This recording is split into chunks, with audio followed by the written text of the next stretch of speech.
ہے مصطفیٰ کی شریعت کو بچانے کے لیے، مصطفیٰ کے قانون کو بچانے کے لیے، تو جب تک نبی کی شریعت باقی رہے گی، جب تک مسجدوں میں خطبہ پڑھا جاتا رہے گا، جب تک مسجدوں سے اذان کی آواز آتی رہے گی، حسین کو زندہ رکھا جاتا رہے گا۔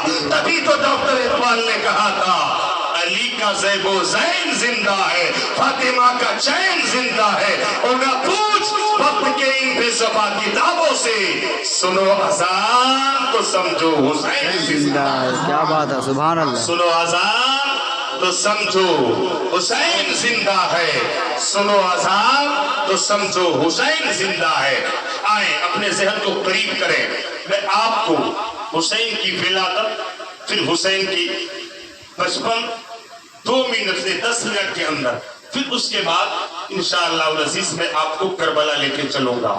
توجہ ادھر ہے، سننے آپ ذرا ایک بار ہاتھوں کو اٹھائیں، بولے یا حسین۔ بس اگر ہاتھ کا اشارہ ہو جائے آپ بول کر کے سنیں، مائک اگرچہ ساتھ نہیں دے رہا ہے مگر آپ ہمارا ساتھ دیں، انشاءاللہ العزیز میں آپ کو سنا کر کے جاؤں گا داستان کربلا، کیونکہ کون کر سکتا ہے بیان کربلا، منفرد ہے داستان کربلا، کوئی جا کر پوچھ لے پیاسی سکینہ سے جناب کیسا تھا وہ امتحان کربلا۔ توجہ ادھر رہے آپ کی، حسین کی ولادت کے حوالے سے میں آپ کو بتاؤں، میرے آقا علیہ الصلوۃ والتسلیم کی چچی جان حضرت ام الفضل ہے، نبی کونین کی بارگاہ میں تشریف لاتی ہے، عرض کرتی حبیبی یا رسول اللہ میں نے ایک بڑا بھیانک خواب دیکھا ہے آقا، میں نے ایک بڑا ڈراؤنا خواب دیکھا ہے آقا۔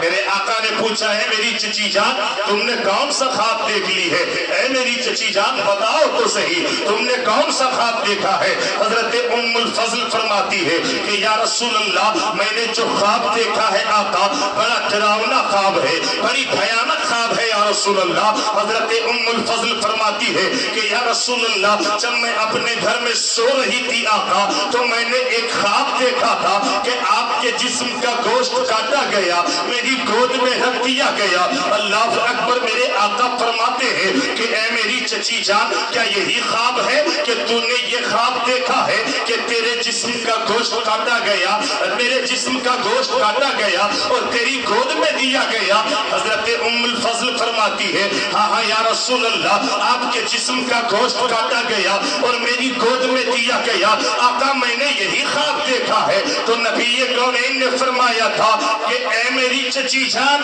اس خواب کی تعبیر یہ ہے کہ میری بیٹی فاطمہ کے یہاں بیٹا آنے والا ہے۔ سبحان اللہ۔ میری بیٹی فاطمہ کے یہاں بیٹا آنے والا ہے، اور اے میری چچی جان وہ بیٹا سب سے پہلے تیری گود میں دیا جائے گا۔ سبحان اللہ۔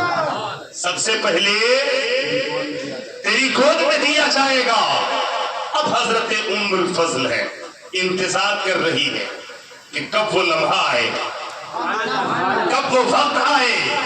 ایک دن میرے آقا مسجد نبوی میں کچھ پریشان تھے، کبھی مسجد نبوی کے دائیں جاتے، کبھی بائیں آتے، کبھی میرے آقا ممبر کے قریب ہوتے، کبھی دروازے کے قریب آتے۔ میرے آقا کچھ زیادہ پریشان تھے، کبھی دائیں کبھی بائیں، کبھی ممبر کے قریب کبھی دروازے کے قریب۔ میرے آقا کچھ پریشان تھے، حضرت ام الفضل دوڑتی ہوئی آتی ہے، فرماتی ہے یا رسول اللہ آج آپ کچھ زیادہ پریشان لگ رہے ہیں آقا۔ تو نبی کونین نے فرمایا تھا کہ اے میری چچی میں کیا بتاؤں، میری شہزادی فاطمہ کے یہاں بیٹا آنے والا ہے۔ سبحان اللہ۔ میری بیٹی فاطمہ کے یہاں بیٹا آنے والا ہے۔